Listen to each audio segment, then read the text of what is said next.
quiet Washington state community becomes the backdrop for a string of brutal murders. And all of the evidence suggests that a serial killer is responsible. As investigators struggle to identify a suspect, more bodies continue to surface. In Michigan, the pregnant wife of a promising young attorney is found dead in the couple's home. Though it appears to be the result of a tragic accident, police are not convinced. It falls to forensic examiners to expose the truth. Solving a murder requires a team of experts whose efforts often go unrecognized. When crime fighters meet crime writers, their story is finally told. And many times, it's a tale stranger than fiction.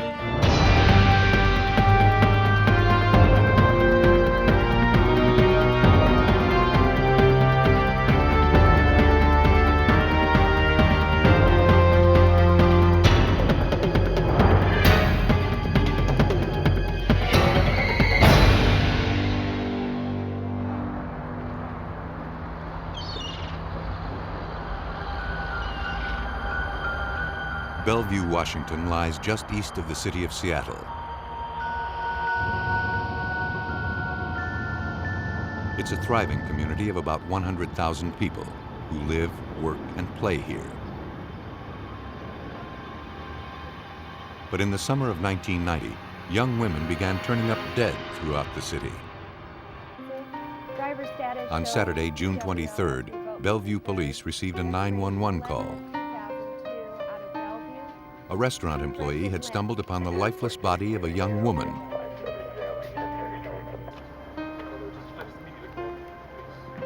Investigators responded to the scene. They found the victim lying among trash next to a dumpster behind the restaurant. She was nude except for a necklace.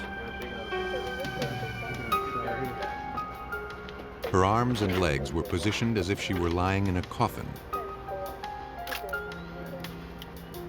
A pine cone rested in her hands.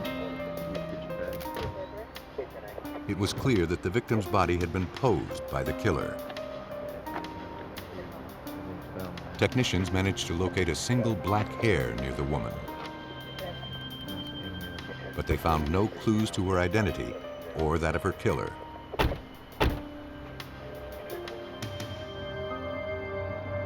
Bellevue detective Marvin Skeen was assigned the case.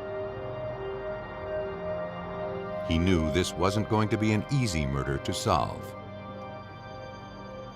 Most crime scenes, you know who your victim is. In this particular crime scene, we had no idea at all who our victim was, her identification. We also lacked clothing, so we couldn't provide a clothing description when we asked the public for their assistance in determining who the victim was. The medical examiner concluded that the woman, likely between the ages of 25 and 35, had died as a result of strangulation. She had also been brutally beaten and sexually assaulted. In addition to collecting biological evidence, dozens of fibers clinging to the victim's body were also recovered.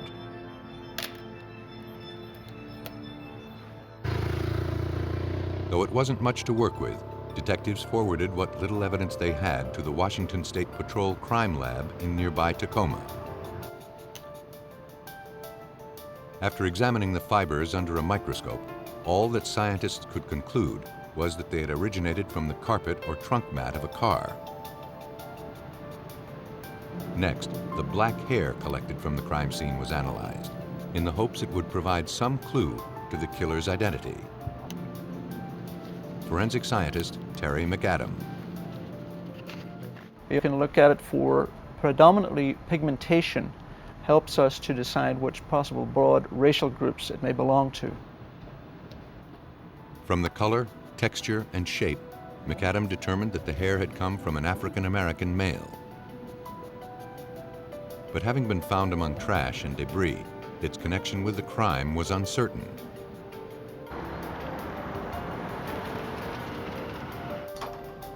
Investigators knew the best way to find this killer would be to first identify the victim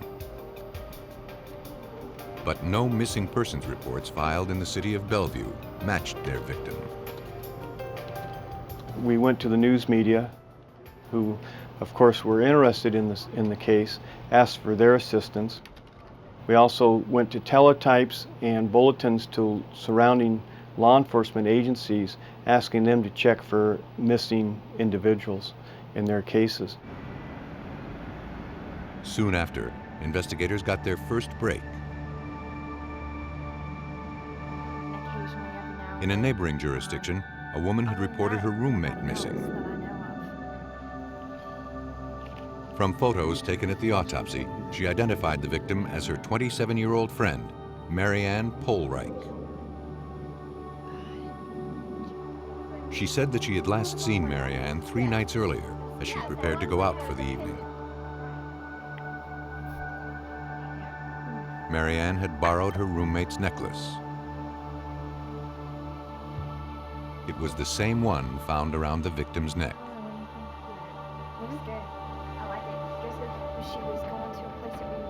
Marianne usually spent her Fridays at a bar just a few blocks from where her body was found. The roommate indicated to us that Marianne's personality was one that was a free spirit, and that Marianne definitely enjoyed dancing, and that she would go to the various local clubs to dance. That was her main purpose as far as recreation. We learned that Marianne was a very hard worker. We learned that also from co-workers and then from employers. But the roommate indicated to us that Marianne would not go with a stranger, someone unknowing to her.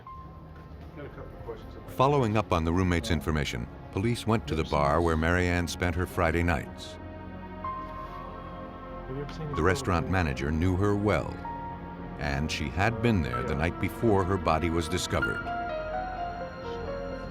Though he hadn't noticed who she was with, he believed she had left in a hurry. Marianne had forgotten her sweater and purse. Investigators collected the items, hopeful they contained some clue to her killer's identity.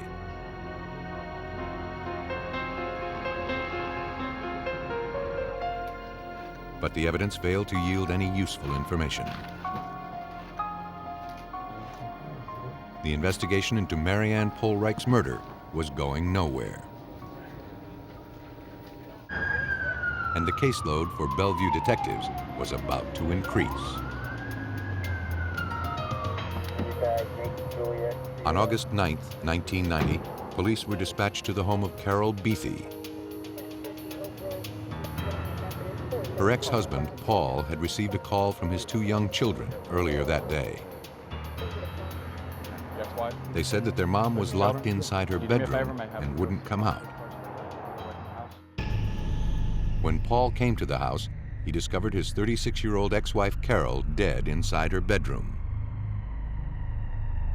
It looked as though she had shot herself. When police entered the room, however, it became clear this was no suicide. Though a shotgun lay near the victim, it had not been fired. Instead, the killer had posed the victim's nude body and used the shotgun graphically as a prop. Carol Beathy had been sexually assaulted and beaten to death. But no biological evidence of rape was found. Technicians collected a few black hairs from the sheets.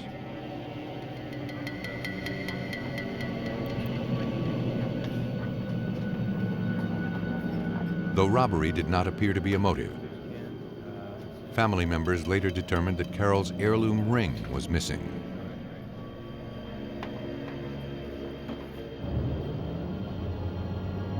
For Bellevue homicide detective Dale Foote, the similarities between the Marianne Polreich and Carol Beathy murders had to be more than coincidental. Bellevue is a pretty quiet suburban town, and we don't have a whole lot of homicides here, so we have 2 cases with women that are openly displayed and they're posed nude. Yeah, we're having some questions. Why are these two cases so similar in nature? Is there any connection between them? Do they know each other? Do their friends know each other?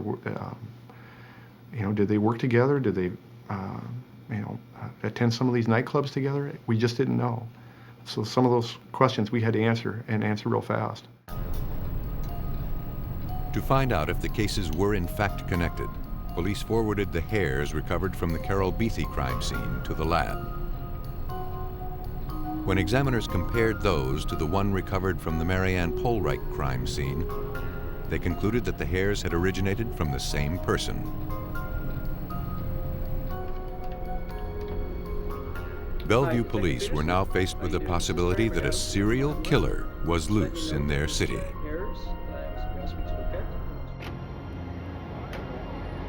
Looking to find a common thread between the two victims, investigators began interviewing Carol Beatty's co-workers at a popular restaurant where she had worked as a waitress.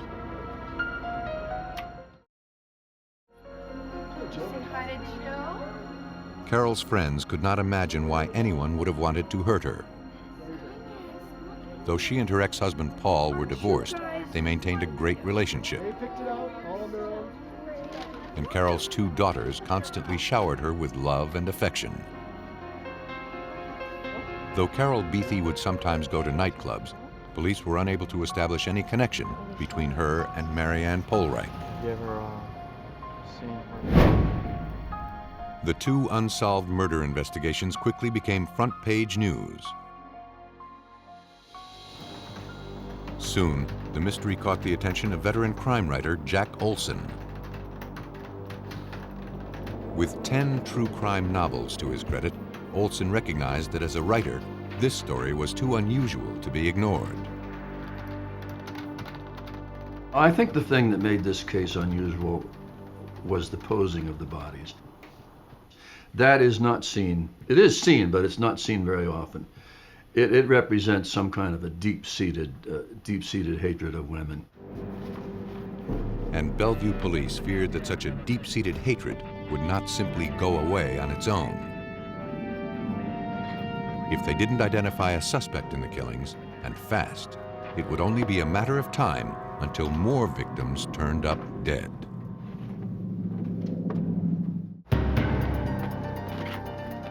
Police in Bellevue, Washington struggled to solve the sexual assaults and murders that had claimed the lives of 2 young women.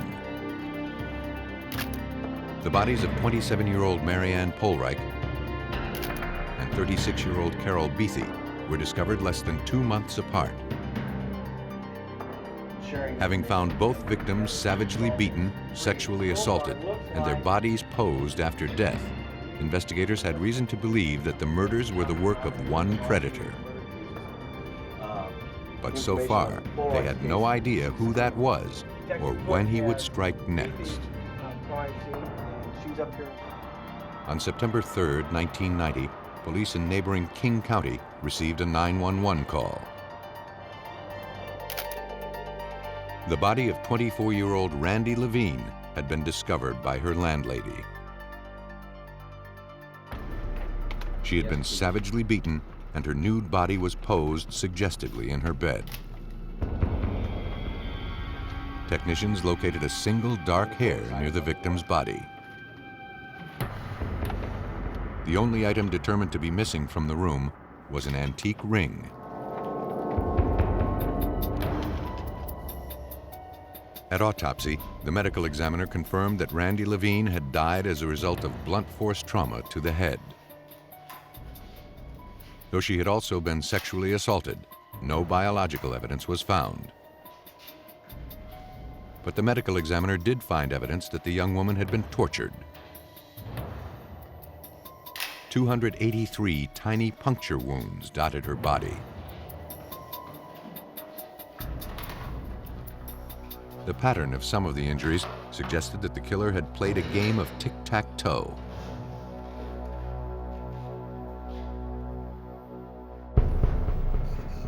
Because the Levine homicide happened outside the city limits of Bellevue, its parallels to the unsolved Polreich and Beatty murders might have gone unnoticed.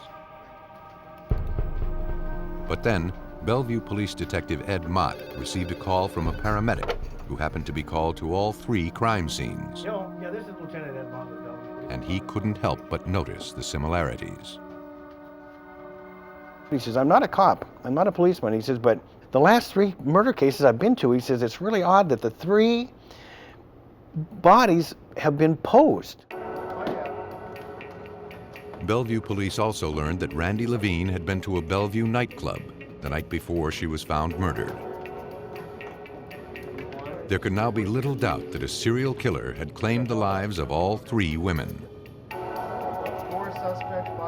Officers from throughout the area began pooling their resources, desperate to identify this killer before he struck again. The senselessness of the homicides left veteran crime writer Jack Olson struggling for answers. He wondered why these women in particular had been targeted for murder. He could find no rational explanation. They were perfectly fine women doing exactly what we would expect decent young women of their age, 20, 30, 35, to be doing. They held jobs, they were responsible. Yes, they did go to nightclubs now and then. They're admirable people. As the hunt for the serial killer intensified, an intelligence officer with the Seattle Police Department believed he had uncovered a possible lead. A few days after the Randy Levine homicide in King County, a man named George Waterfield Russell was arrested near her residence for impersonating a police officer.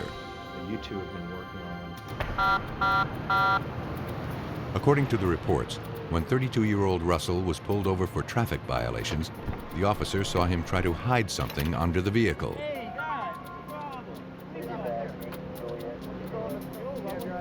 At first, Russell identified himself as an undercover police officer, but later recanted.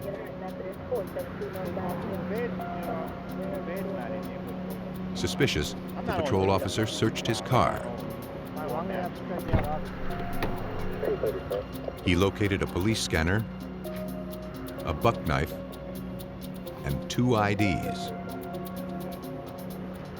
Hidden underneath the vehicle, he found a loaded handgun.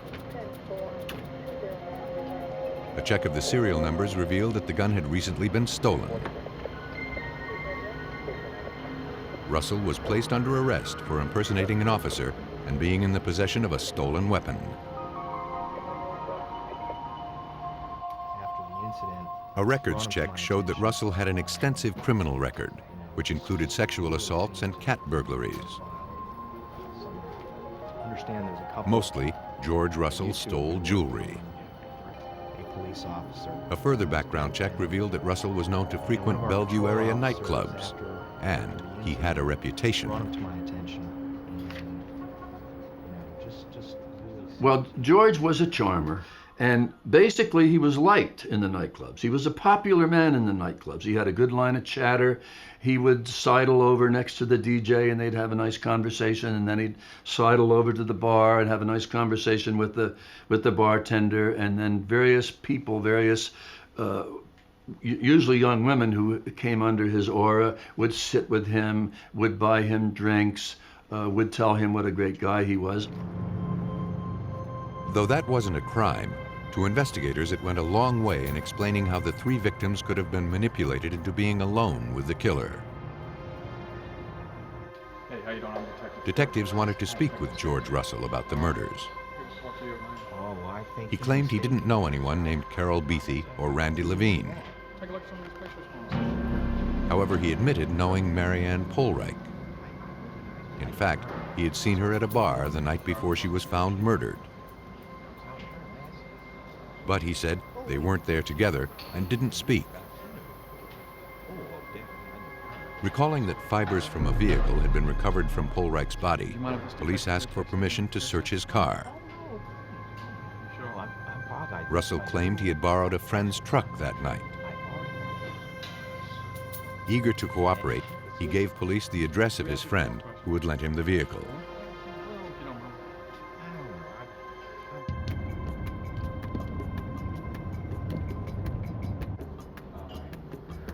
The man confirmed he had lent Russell his truck several months earlier. He added that when Russell returned the vehicle the following day, there were large stains on the seats, and the interior of the car reeked from a horrible smell. It was so bad, he scrubbed the truck clean later that day. For investigators looking for proof that George Russell was a serial killer, that was the worst news they could hear.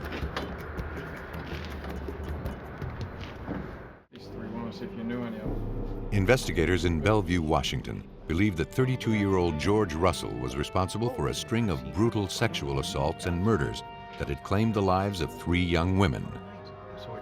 Now they needed to prove it. Police located the vehicle Russell had borrowed the night that the first victim, Marianne Polwright, was killed, hopeful it contained evidence of murder. But in the days following the homicide, the truck had been thoroughly cleaned by its owner. But beneath the upholstery, technicians located a suspicious stain. It appeared to be blood.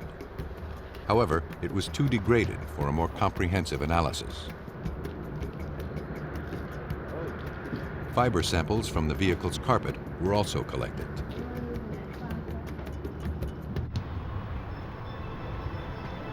At the Washington State Patrol Crime Lab, examiners compared the fibers recovered from the truck to those collected from the body of Marianne Polwright.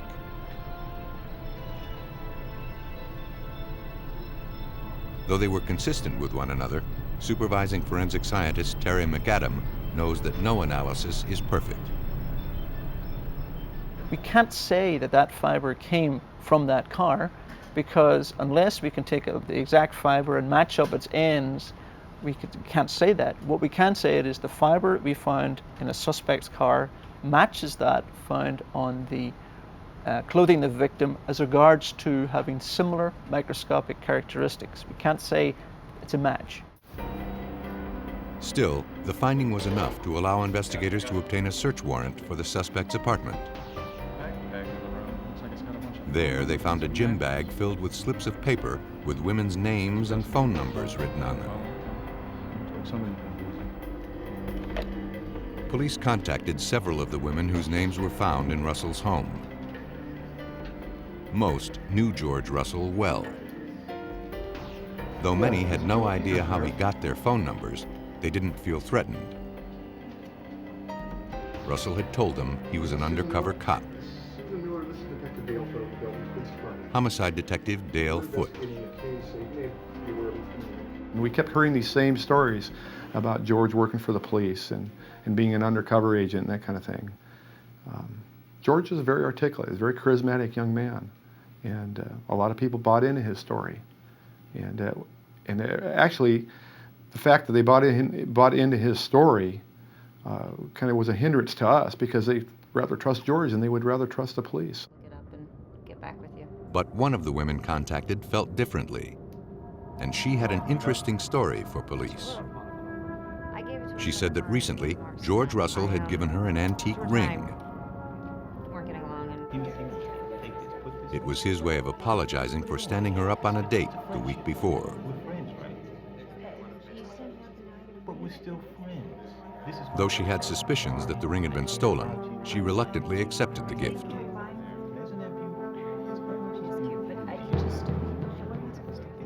Shortly after that, she learned Russell was a suspect in the murders. When she began to hear that George was involved, or possibly involved, with these homicides, she became frightened, and she gave this ring to another friend of hers who just happened to be leaving town. He was on his way to Florida, and so he took that ring with him, and having arrived down there a little short of cash, he went down to a pawn shop and pawned this ring. Fortunately, that ring was still there when we called. Investigators confirmed that it was the same ring that had been stolen from Randy Levine's room at the time of her murder.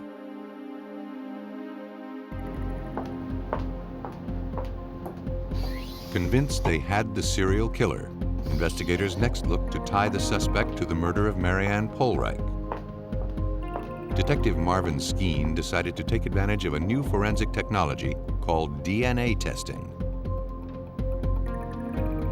At the time in 1991, introducing DNA evidence into court was the first time that it had occurred in King County in the state of Washington.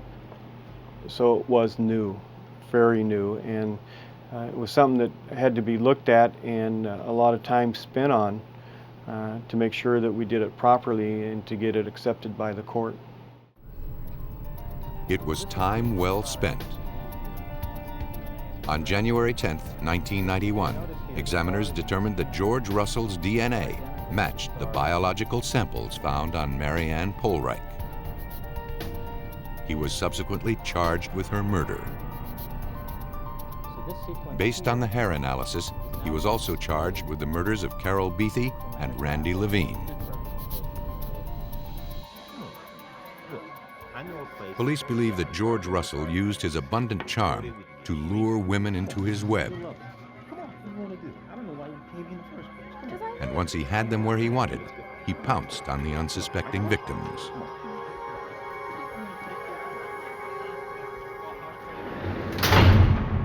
George Waterfield Russell was convicted of the 3 murders. He was sentenced to 2 consecutive life terms, plus 28 years. George is a professional listener, not because he really cares, but because that's the way he takes your defenses down and can do whatever he wants. Now, I spent 3 hours with George at Walla Walla Penitentiary, and I mean, this is one of the most horrendous killers that ever lived. But it was a delightful 3 hours. He's interesting on every subject. He's friendly. He smiles and he cracks little jokes. That's all the exterior. What there is beneath that, I don't think even George knows. Shock value was part of George Russell's murderous plan, and he went to great lengths manipulating his crime scenes to achieve it. Oftentimes, the significant facts of a case lie just below the troubled surface. Just north of Detroit, Michigan, lies the city of Hazel Park. Its 3 square miles are home to 8,000 families, and in 1999, one ugly scandal. On the afternoon of Monday, August 16th, the Hazel Park police dispatcher received a frantic call. What took place? A man reported that his wife had accidentally shot herself. When the responding officer arrived a few minutes later, Michael Fletcher, a prominent local attorney, was waiting outside his home. Where's the bedroom at in the house? Understand? Okay, His wife was inside. He had checked for a pulse, but she wasn't breathing.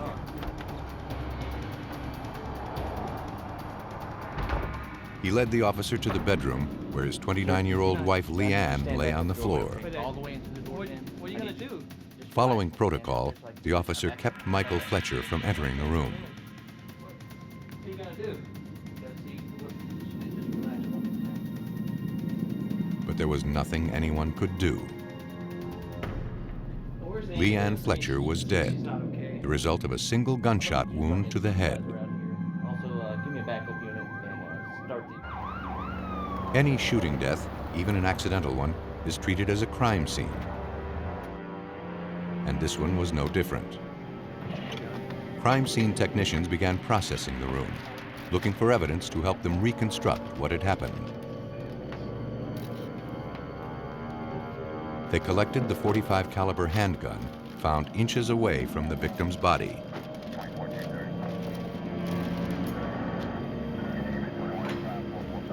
Unsure of what to make of the findings, police began searching through the contents of the victim's purse, looking for a suicide note she may have left behind. But what they found was a greeting card from her husband.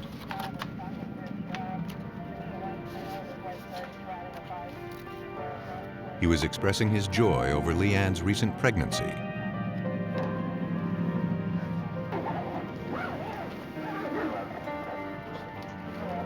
Leanne Fletcher's body was removed for autopsy. For investigators, all of the findings suggested the expectant mother's death had resulted from a tragic accident.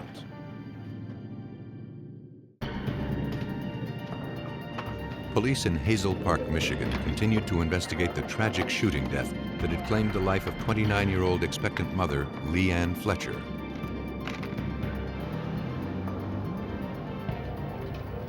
The victim's husband, Michael Fletcher, was brought in to make a statement. The 29-year-old attorney couldn't believe that his pregnant wife was dead.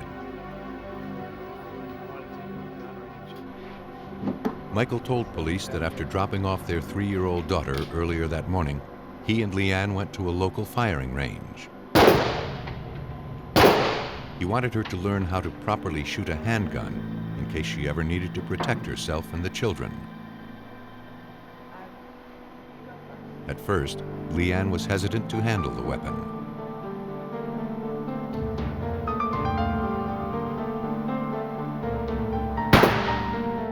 But according to Michael, she finally became comfortable and then fired a few rounds.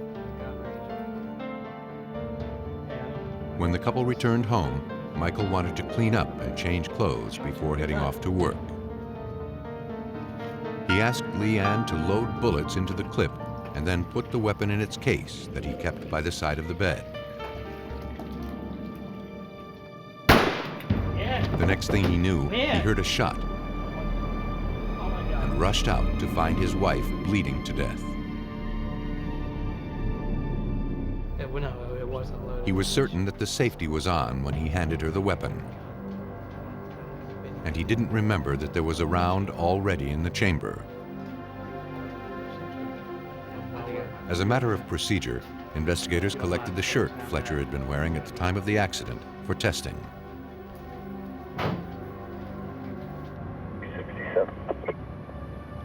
Though Michael Fletcher's account was consistent with an accidental shooting, as a matter of routine, investigators needed to interview the couple's friends and family members.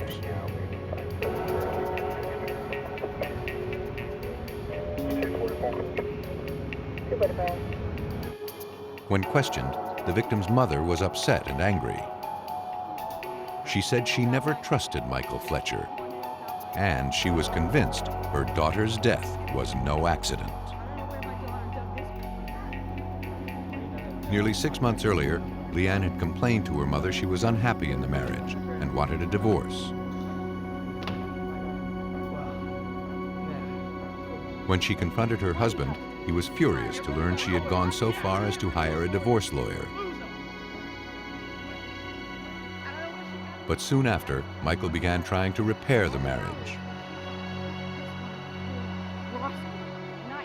He had just started to earn a substantial income, and the mother believed he was simply trying to avoid having to pay alimony. The information led investigators to take a closer look at Leanne's death.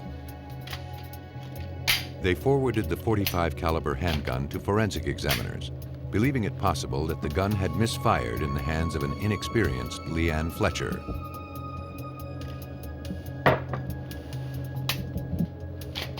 Using weights attached to the trigger, they found that to successfully discharge the weapon, a significant amount of force had to be applied.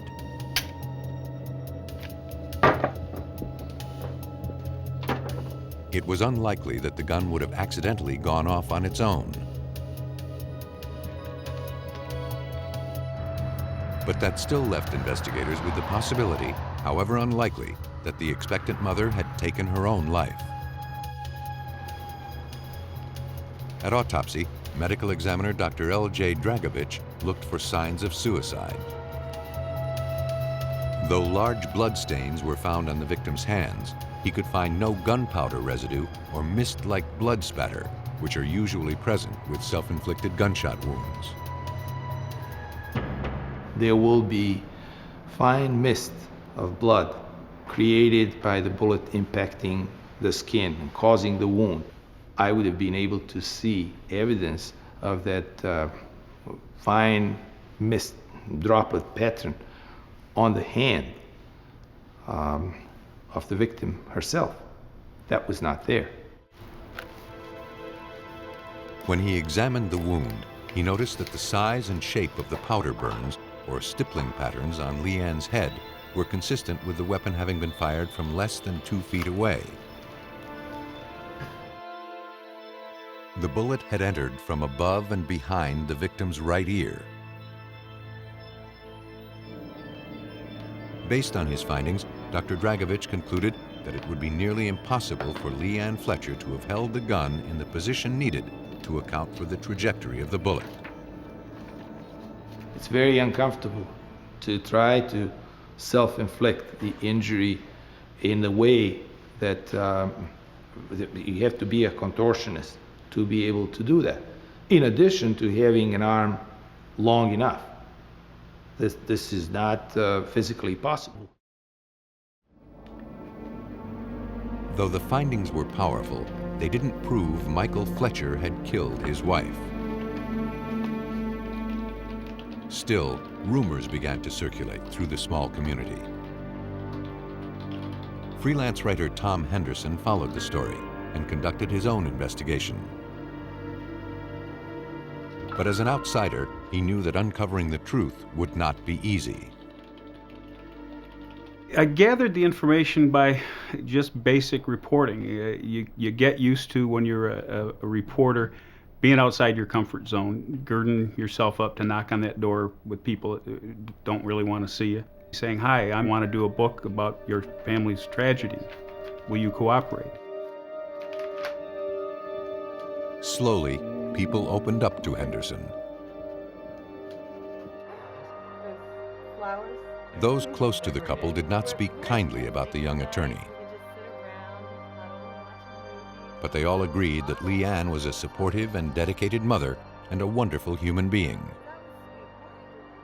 Leanne Fletcher, by all accounts, was everybody's best friend. And that was one of the touching things, is you would interview friends, sisters. Everybody said, "Leanne was my best friend." Michael Fletcher was asked to come into the station to answer questions. Stating he had nothing to hide, he agreed, but only under the watchful eye of his attorney. He admitted to police that his marriage had been shaky, but over the past several months, he said that he and Leanne had managed to reconcile their differences. In fact, just 2 days before her death, Leanne prepared a special dinner for the family. She used the occasion to have the couple's daughter announce to everyone that there was going to be a new baby in the family. Michael was elated.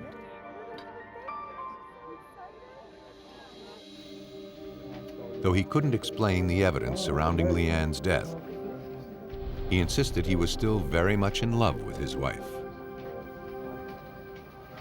In the 4 or 5 months before the shooting, they were, by all accounts, the happiest that they'd ever been. She told her family, her sisters, her friends, that he was finally being the guy that she'd wanted him to be. Though the medical examiner's findings had led investigators to suspect foul play, they struggled to find evidence to support that theory.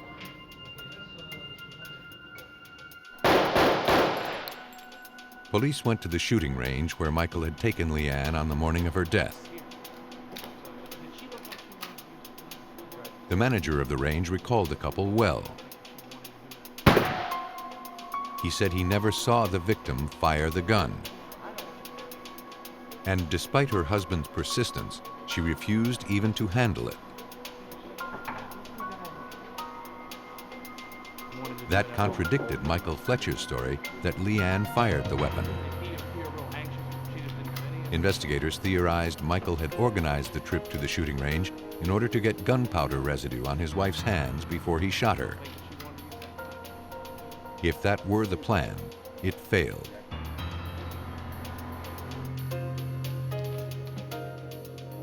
But for those following the investigation, the case against Michael Fletcher was hardly clear-cut.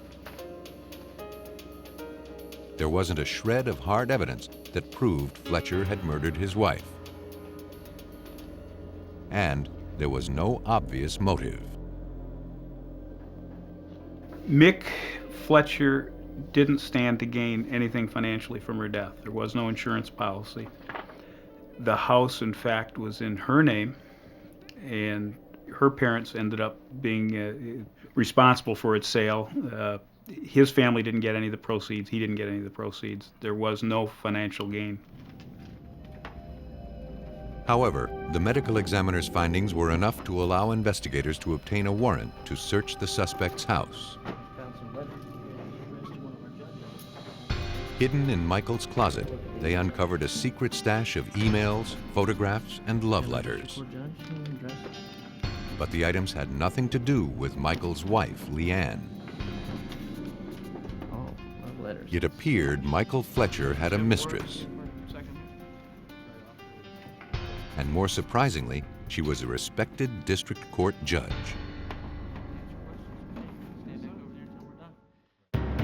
Police in Hazel Park, Michigan suspected that the shooting death of 29-year-old expectant mother Leanne Fletcher was no accident.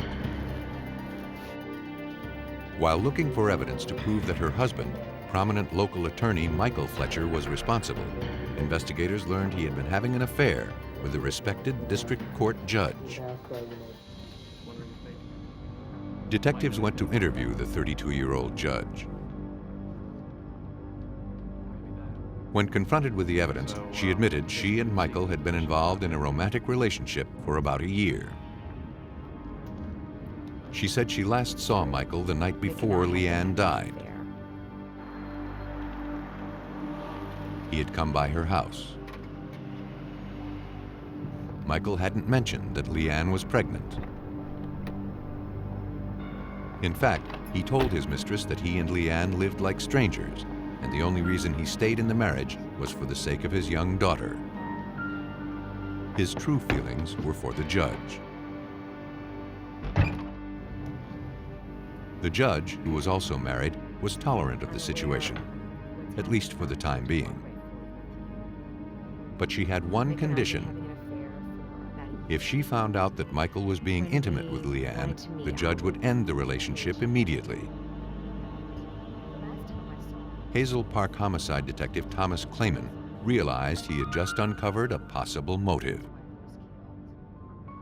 When Mr. Fletcher found out that his wife was pregnant, caused us to believe that she could not find out, the judge could not find out, because if they were having sexual relations per her, the relationship would be over. Detectives soon learned that it was more than just an affair that was at stake for Michael Fletcher. In the Fletcher case, M.E. ruled it a homicide. In her statements to police, the judge admitted that after she and Fletcher became involved, she had helped his career. She made him the court-appointed attorney in dozens of cases, more than any other local attorney. It translated into thousands of dollars of extra income for the ambitious lawyer. Crime writer Tom Henderson knew this story was as compelling as it was tragic. This case is about a set of dynamics that you would only expect to come across in a made-for-TV movie. You've got the really good-looking young attorney. You've got the really good-looking, vivacious wife. You've got the powerful, young, pretty judge. The triangle, the classic triangle. And you've got a dead woman on a floor. It just caught everybody's attention. This shows that he knew she was pregnant. Though police believed they had finally established a motive, they struggled to find solid physical evidence that could prove Michael Fletcher was a cold-blooded killer. Because I want to make sure. But there was one item that had not been tested. The shirt Fletcher wore at the time of the shooting. After reviewing the suspect's statement, Detective Clayman realized the shirt might contain proof of the young attorney's guilt. He stated that he was not in the room when the gunshot went off. Prosecutors wanted that shirt to test for the possibility of blood, spatter, or mist being on that shirt. From the naked eye, the shirt observed to be clean or without stain. The human eye, you could not see any of the stains. It was then taken to Michigan State Police Crime Lab. Under a magnifying glass, examiner David Woodford could find no traces of blood. But then, on the cuff of the right sleeve, he noticed tiny mist-like stains.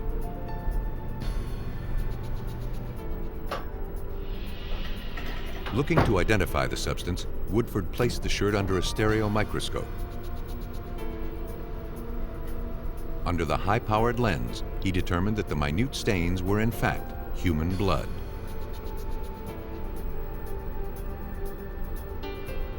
Their mist-like pattern was consistent with being high-velocity blood spatter, which are produced by the blowback from a firearm.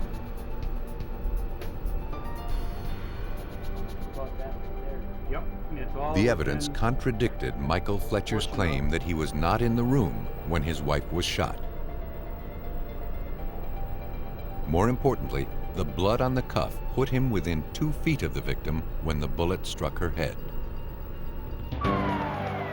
Police finally had enough evidence to arrest Michael Fletcher. And it came just in time. When police arrived, they found the suspect near a camper parked in front of the house. Michael Fletcher was placed under arrest and charged with the murder of his pregnant wife. The prosecution's contention is that this was a orchestrated, well-planned homicide that took months to carry out. He'd been nice to her for months. He'd been sweet-talking her, getting into her good graces. Bought her a card that morning, not because he loved her, but because he needed an alibi. Took her to the gun range, not because he wanted her to share a hobby with him, but because he needed to get gunpowder on her hands. But this case was not over. On August 19th, the day of Leanne's funeral, Michael Fletcher's lawyer was granted the right to a second autopsy by a renowned medical examiner. But he was at a disadvantage because the victim's body had been cleaned, embalmed, and her skull reconstructed.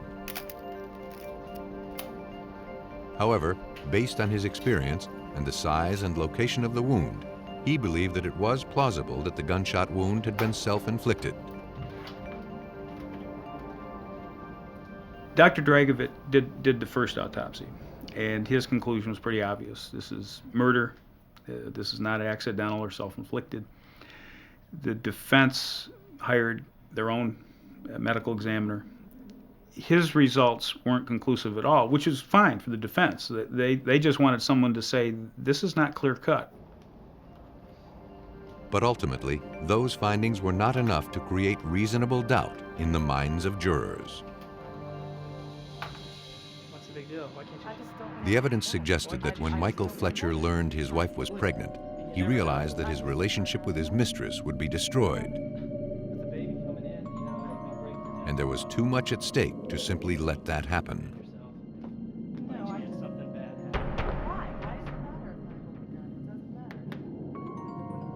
After returning from the firing range, Michael saw his opportunity and took it.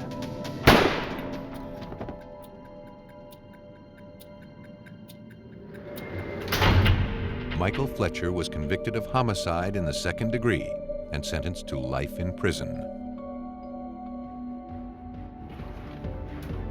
Murder is the most senseless of human tragedies, and strangely, the most compelling. Writers are compelled to write about it. Readers are compelled to read of it.